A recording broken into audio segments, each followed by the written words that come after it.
हावा हुन्डरी चलेर बिजोक भयो हो नानी सुटिङ गर्दा सक्नु भयो जम्मै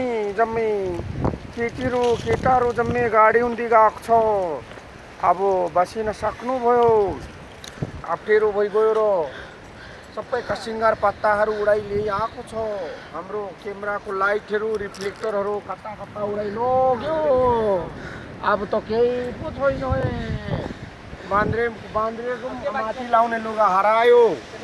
कहाँ गयो सिन्धु भेषमा मात्रै बसेको छु के गर्ने होला घर छोडी जाने यति बेला भइसक्यो अस्तिदेखि भनेको